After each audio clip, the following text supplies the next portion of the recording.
Hello guys, welcome to our channel. और आज हम लेके आए इंटरनेशनल एम्पायर असद रौफ ने दुकान खोली का रिएक्शन। एंड ये बहुत ज़्यादा शॉकिंग है। इसका थंबनेल ही बहुत ज़्यादा शॉकिंग था। असद रौफ को तो हम सब ने देखा हुआ है बचपन में, किस तरीके से वो अंपायरिंग करते हुए आए। पाकिस्तान के बहुत बड़े अंपायर है, आईसीसी के एलीट पैनल में वो आया करते थे। एंड किस तरीके से वो आईपीएल में आया करते थे। लेकिन उनके ऊपर फिर आईपीएल में बहुत ज़्यादा एक चीज़ें आप कह सकते हो एलिगेशंस लगे। एंड फिर उसके बाद बहुत सारी चीज़ें हुई, उसकी वजह से वो उनको वापस पाकिस्तान जाना पड़ा। एंड फिर कहीं ना कहीं वो अंपायरिंग से उनका हाथ ही छूट गया था। तो वो बहुत ही एक दुखद बात है, बिकॉज वो एक एलीट एम्पायर होने के बाद इस तरीके से एक स्कैंडल या उसमें आने के बाद तो एकदम से ही उनका शिफ्ट हो गया पूरी तरीके से। और काफ़ी टाइम हो गया इस बात को, तो एकदम से ये सामने आ जाना कि वो अब एक शॉप खोल के बैठे हैं, तो वो थोड़ा सा एक आपको इसमें डिस्ट्रेसिंग काइंड ऑफ होता है। क्योंकि आप एक्सपेक्ट करते हो कि एलीट एम्पायर का तो एक मस्त रिटायरमेंट होगा, वो आराम से अपना एक फार्म हाउस वाला जगह होगी वहाँ पे बिताएगा। लेकिन यहाँ पे उनको एक अपनी शॉप चलानी पड़ रही है। एंड किस तरीके से करना पड़ रहा है वो देखते हैं। और सही बात बताऊं तो मुझे बिल्कुल कोई आइडिया नहीं है कि कौन है।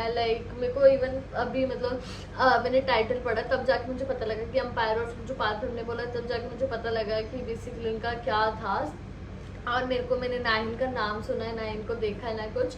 तो मेरे लिए बिल्कुल न्यू होने वाला है। और मैं देखती हूँ फिर अपना बताती हूँ कि बाद में अपना रिव्यू कि मेरे को कैसा लगा वीडियो, क्या हुआ। तो देखते हैं अपनी वीडियो कैसे होने वाली है। भाई देखते हैं कैसा होगा, तो आप भी देखो हम भी देखते हैं। Let's start. 13 साल बैनुल-अक़वामी मैदानों में अंपायरिंग करने वाले साबिक ICC elite umpire Asad Rauf अब लंडे का काम करते हैं।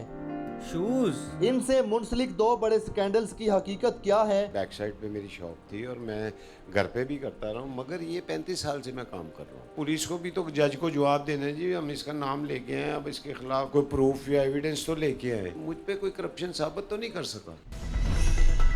35 ईयर्स से।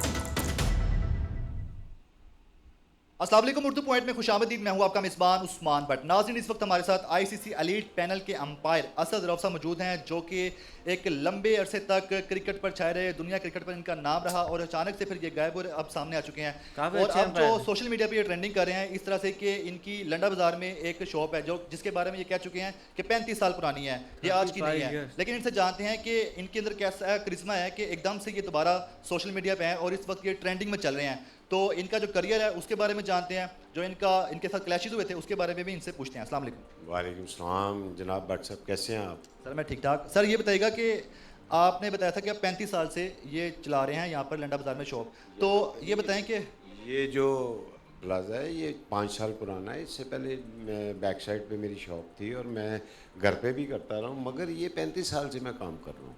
मैंने अपना नेशनल बैंक में जब मैं रिटायर हुआ 1997 में, 1997 में जब मैंने नेशनल बैंक छोड़ा, तो उसके बाद से मैं ये काम कर रहा हूँ। और मैं नेशनल सो बैंक में अंपायरिंग के साथ मिलिट्री ये ऑफिसर कैसे? था एट दैट टाइम।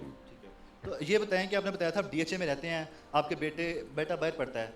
तो पढ़ के आ गया, कि ये सारी जो graduation किए आपका माशाल्लाह। जो इकोनॉमी है वो आप इस काम से चला रहे थे या आपने जो करियर था आपका क्रिकेट में अंपायर का उससे?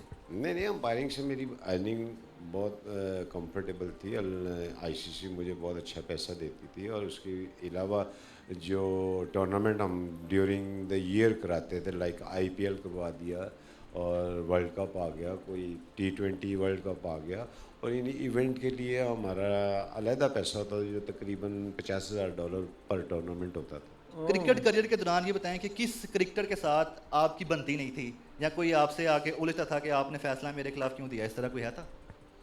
मेरे एंटायर कैरियर में मेरे साथ कभी किसी का झगड़ा और नहीं। ऐसे कम ही होता है। और अंपायर से उलझना तो आप समझ लें कि प्लेयर पे दफ़ा 302 है ये, क्योंकि उसका कैरियर भी ख़त्म हो सकता है। तो अंपायर से नहीं कोई उलझता था उस ज़माने में।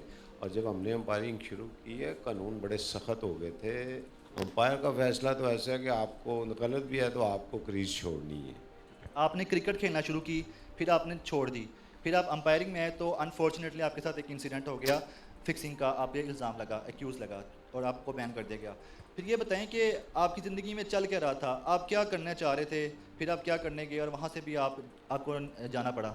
मैं तो जो करना चाह रहा था वो तो मेरे कैरियर में हुआ ही नहीं। मेरे साथ तो वो हुआ जो मैंने कभी सोचा भी नहीं था। वाह। मैंने क्रिकेट खेली, मैंने ज़िंदगी में कभी टॉप क्रिकेट खेली, मैंने ज़िंदगी में कभी सोचा नहीं था। मैंने अंपायरिंग की, मेरे वहमों को मान में भी नहीं था। तो ये अल्लाह ताला ने जहाँ जहाँ आपका रिज़्क और आपका पैसा लिखा होता है, वो खुद ही हालात बनते हैं आपकी लाइफ में। ये सोच के कोई नहीं आता कि मैं पैदा हुआ तो मैं अब डॉक्टर बनूंगा तो वो डॉक्टर ही बन जाता है, ये माँ बाप चाहते हैं तो वो वही बन जाता है। ये वही होता है जो अल्लाह ताला चाहता है, वो किस बंदे से क्या काम लेना चाह रहा है। तो मैंने जो किया वो तो मैंने लड़ने का काम सारी ना मेरे ख़ानदान में किसी ने किया ना, मगर मेरा रिज़्क़ इधर लिखा हुआ, तो मैं कैसे इधर उधर मुड़ सकता हूँ। तो ये कुदरती काम है और सब कुछ अल्लाह के हाथ में है।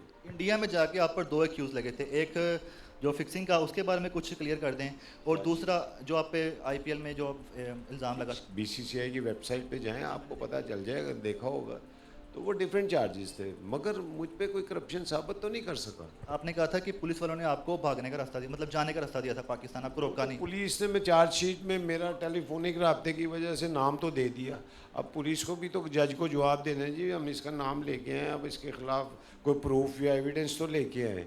तो उनको पता था हमारे पास कोई एविडेंस नहीं है अपार्ट फ्रॉम टेलीफोनिक कन्वर्सेशन। तो टेलीफोनिक से अदालत तो नहीं मानती ऐसी, जज से काफ़ी झड़कें पड़ी हैं पुलिस को, और मुझे आज तक पुलिस या जज की तरफ से कोई नोटिस नहीं आया, अदालत की तरफ से कोई समन नहीं आए कि आप हाज़िर हो वहाँ पे। तो इसलिए मुझे कोई ज़रूरत ही नहीं महसूस हुई, उन्होंने खुद ही मसला खड़ा किया था, खुद ही उसको छोड़ दिए। तो पीसीबी ने आपको बैक नहीं किया उस वक्त के, मतलब आपके हक में बोला हो, आईसीसी के पास गया हो सर? पता है क्या है, पीसीबी ने फॉलो किया, उन्होंने आईसीसी से क्वेश्चनिंग की थी जी हमारे अंपायर के सो ये कैसे बैन किया, मगर बात ये है कि वो इंडिया में बैठे हुए हैं, हम पाकिस्तान में बैठे हुए हैं, आईसीसी दुबई में है, तो ये कौन ये लिंक पैदा करता कि मैं जाकर पहले आईसीसी को, आईसीसी जाके एक मतलब एक इल्ज़ाम कैसे ज़िंदगी बदल देता है। अपना इत्मीनान था कि मेरे खिलाफ कोई सबूत कोई पेश नहीं कर सका, और सबसे बड़ी बात कि मेरे जो फैंस हैं, मेरे जो फैमिली है, मेरे जो पाकिस्तान में या अराउंड द वर्ल्ड दोस्त हैं, वो सब यही कहते थे कि यार असद भाई दुनिया का हर बुरा काम अच्छा काम कर सकते हैं, करप्शन नहीं कर सकते क्योंकि पैसा इनका टारगेट नहीं है। सर ये बताएं कि जो लीना कपूर थी वो कौन थी, कब और कैसे मुलाकात हुई? वो मेरी दोस्त थी, वो मेरी दोस्त थी, मैं कभी डिनाई नहीं करता, मगर मैंने ख़वातीन के साथ कभी मैं रिलेशनशिप में कभी नहीं रहा, ना ही मैंने कभी कोई ऐसा काम किया है, तो जिसकी वजह से ना तो मैं गिल्टी था। उसने स्टोरी बनाई अपनी स्टेप मदर के कहने पे स्टोरी बनाई, उसने अखबार को बेच के शायद कोई पैसा मिल गया हो, मगर उसको नुकसान काफ़ी हुआ हो। मुझे कह रही थी बाद में कि मेरी जॉब ही ख़त्म हो गई है, लोग मुझे काम नहीं देते, हालांकि वो अच्छी भली एक्ट्रेस थी। मेरे केस में पता नहीं उसको कुछ मिला कि नहीं, अगर उसको फ़ायदा हुआ तो गुड लक पर, और मगर मुझे उसका कोई नुकसान नहीं हुआ। इसमें नुकसान क्या होता है, कोई औरत आप पे इल्ज़ाम लगाए तो सबसे पहले आपकी फैमिली डिस्टर्ब होती है। तो मेरी वाइफ ने मीडिया को क्लियरली बताया था कि मैं यूज़ टू हूँ, मैंने सब कुछ देखा हुआ है, इनके साथ जो लोग करते हैं, जो फ़ैन करते हैं, तो मैं मुतमईन, मुझे कोई प्रॉब्लम नहीं है। ओह, आखिर में वाह। सर ये बता दें कि आप पर जो एक्यूज़ 2 लगे थे और उसके अलावा आप क्रिकेट में भी कामयाब ना रह सके, तो क्या आपने जब ये एक्यूज़ लगे थे तो इसलिए राह फरार इख्तियार कर लिया था क्योंकि आपके पास बैकअप था, आपका अपना कारोबार चल रहा था, तो आपने सोचा होगा कि क्या फ़ायदा है इसमें पढ़ने का, अपना कारोबार है वो करते हैं? आईसीसी की वेबसाइट पे जाके चेक करें कि मैं उनको 1 साल पहले ही कह चुका था कि मुझे प्रॉब्लम जो आ रही है, मैं 2013 के बाद अंपायरिंग नहीं करूँगा, मेरी एज भी 57 हो चुकी है। तो जब ये मैं सारा कुछ कह चुका हूँ तो आईसीसी की वेबसाइट पे एक और नोटिफिकेशन आप चेक करें जाके कि उन्होंने क्लियरली उस वक़्त कहा था कि असद रऊफ़ की रिटायरमेंट का ये इश्यूज़ के साथ कोई तल्लुक़ नहीं, हमारा उसके साथ पहले से तय था कि 2013 में मेरा आखिरी साल होगा, और मैंने पूरा किया। ये मतलब वो रिटायर ही होने वाले थे, बट लेकिन फिर लास्ट में ऐसा हो गया। वो इश्यूज़ आ गए, तो मैंने कहा अगर मैं अब अनाउंस करता हूँ तो लोग समझेंगे भी पता नहीं क्या काम दिखाया कि ये भाग रहे हैं, तो इसलिए मैं उस टाइम पे अनाउंस नहीं की। मगर मैं आईसीसी को और अपने क्रिकेट बोर्ड को, हर बंदे को टीवी पे बता चुका था 1 साल पहले। बहुत ही स्ट्रेंज वीडियो थी, और सही में मैं इसके बारे में कुछ नहीं बोल सकती क्योंकि मतलब मेरे को इनके बारे में पता ही नहीं है ना कि लाइक अगर मैं ये बोल दूँ कि ये सच्चे है या झूठे है तो आप लोग बोलोगे कि नहीं आपको नहीं पता है, तो मैं इसके लिए ये तो नहीं पता मुझे कि ये सच्चे है या झूठे है। पर हाँ इतना मैं बोल सकती हूँ कि अगर ये सच्चे थे तो यार इनके साथ ये तो गलत हुआ कि लाइक इन्होंने इतनी वो करा, फिर लास्ट में जब रिटायरमेंट का टाइम आया तो उन पर एक बेसिकली धब्बा लग गया, और फिर उसके बाद ये रिलेशनशिप वाला हुआ, तो उनकी बेइज्जती तो काफ़ी हुई होगी इस चीज़ पर, क्योंकि इनको कौन नहीं जानता होगा उस टाइम। लेकिन अगर ये झूठे है तो फिर मुझे पता नहीं, तो फिर इनके साथ सही हुआ। और बाकी इनसे काफ़ी मतलब इनसे पर्सनल क्वेश्चन किए गए कि लाइक उनके बारे में, कि उनका रिलेशनशिप के बारे में, और फिर उस पर ही बोला कि आपको जब निकाला तो ये वो, तो लाइक उन्होंने फिर अपने उस पर ये बोला कि लाइक मैं तो खुद भी निकलने वाला था ये वो। अगर वो निकलने वाले थे तो यार उनके साथ फिर तो बुरा हुआ है, क्योंकि फिर जब रिटायरमेंट का टाइम आता है तो सब यही चाहते हैं कि अब इतनी साल तुमने इतनी इज्जत से काम किया तो इज्जत से ही निकलो, ना कि ऐसे बेइज्जती करके। तो उनकी बेइज्जती तो हुई है, काफ़ी ज़्यादा हुई है, और ये सबको ही मतलब पाकिस्तान में तो ऑब्वियसली सबको ही पता होगा। तो आप लोग क्या समझते हो, लाइक आप लोग मतलब आपके अकॉर्डिंग ये सही है या गलत है, प्लीज़ कमेंट करके ज़रूर बताइएगा।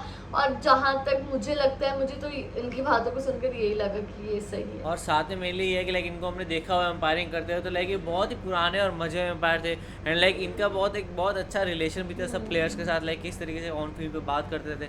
तो उनको इस तरीके से देखना थोड़ा दुखद बात तो है। और पर ये है कि लाइक ये इनकी 35 साल से दुकान है, तो लाइक ऐसा था कि जब ये एम्पायरिंग कर भी रहे थे तब भी ये दुकान तो चल ही रही थी। अब चाहे इनका कोई घर वाला चला रहा होगा, कैसे चला रहा होगा। एंड मेनली ये था ये सेकंड हैंड क्लोथिंग की मेरे को लग रही है पूरी की पूरी, कि लाइक अब शूज़ से लेके कपड़े से लेके उस तरीके से। लेकिन अब ये है कि लाइक इतनी प्रमोशन के बाद अब इतना ज़्यादा ट्रेंड हो गया पाकिस्तान में, तो मेरे ख्याल से अब इनके बहुत ज़्यादा बिका करेंगे, लोग ज़्यादा इसको अपनाया करेंगे। लेकिन ये थोड़ा सैडनिंग था कि असद रऊफ की ये हालत हुई है एंड इस तरीके से मतलब उनको अपना रिटायरमेंट में जाना पड़ रहा है। पर मेरे को लग रहा है कि अभी कहीं ना कहीं वो एक मेंटली कंफर्ट में है कि ठीक है अभी मैं थोड़ा सा एक लाइमलाइट से बाहर आया, मैं आराम से अपनी ज़िंदगी जी पा रहा हूँ, आराम से कर पा रहा हूँ। एंड उनको उस टाइम रिटायरमेंट लेनी थी, तो फिर उसी के अराउंड सब चीज़ें हो गई थी। तो आप लोग को ये वीडियो कैसी लगी आपको मुझे ज़रूर बताएगा। इसे लाइक करते जाइए, कमेंट करते जाइए, शेयर करते और जाइए, सब्सक्राइब करते जाइए। बाय। बाय।